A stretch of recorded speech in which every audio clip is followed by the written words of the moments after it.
rigolé un peu dans la première vidéo. Je disais que cette partie-là, c'était une partie de chez moi. Mais vous connaissez, hein?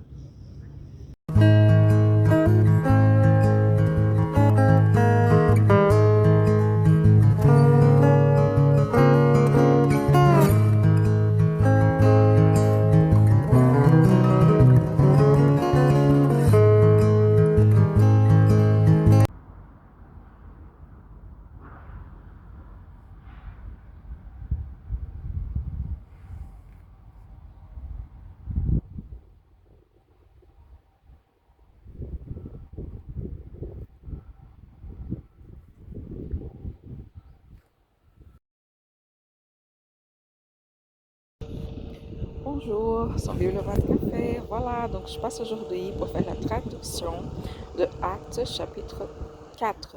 Avant, on va vite lire cette partie qui est écrite à Actes 3, 19. Changez donc votre vie et revenez à Dieu pour qu'il efface vos péchés. Alors le Seigneur vous donnera les moments de repos dans sa présence. Je ne fais pas de vidéos longues, donc on va lire Actes chapitre 4. Les jours suivants, les chefs religieux, les anciens et le maître de la loi se rassemblent en Jérusalem. Ils font amener Pierre et Jean devant eux et ils leur demandent: Vous avez guéri un infirme, par quel pouvoir? Alors Pierre, rempli de l'Esprit Saint, leur dit: Chefs de peuple et anciens, nous avons fait du bien à un infirme et aujourd'hui on nous demande comment? C'est par le nom de Jésus-Christ de Nazareth que cet homme est là devant vous, en bonne santé. Les membres du tribunal religieux sont très étonnés.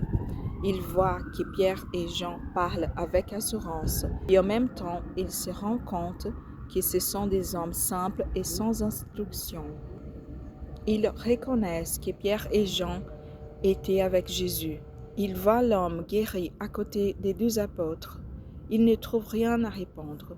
Alors, ils donnent cet ordre: sortez de la salle.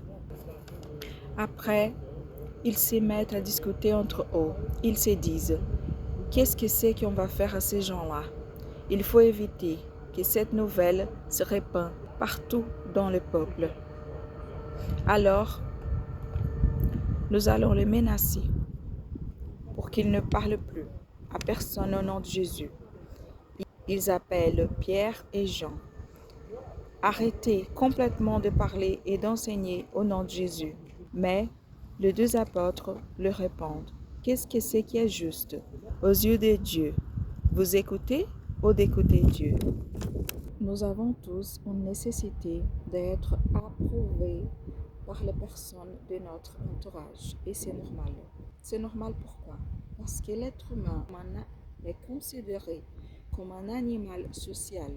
Ça veut dire, le nouveau-né, il a besoin de sa maman, de son père, pour se nourrir, pour apprendre à marcher, pour apprendre à parler. Et c'est normal qu'on développe ces besoins d'être approuvé. Mais lorsque ces besoins, il va à l'encontre de notre relation avec Dieu, ça ne peut pas continuer. Dieu, par le Saint-Esprit, a fait un miracle par les mains des disciples. Et après, les sacerdotes, les chefs de peuple ont commencé à demander: pourquoi vous avez fait ça? Au nom de qui? Avec quel pouvoir? Ensuite, ils ont donné un ordre que Pierre et Jean sortent de la salle. Ils n'avaient rien à dire. Ils savaient qu'ils étaient avec Jésus. Ils ne croyaient pas à Jésus. Ils ont persécuté Jésus et de la même façon, ils ont commencé à persécuter les apôtres. Ils ont décidé de demander qu'ils n'en parlent plus. Et lorsqu'ils appellent les apôtres, ils ont donné un ordre qu'ils n'en parlent plus.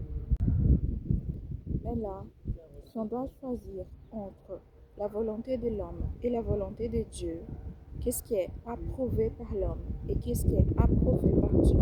On doit choisir la volonté de Dieu.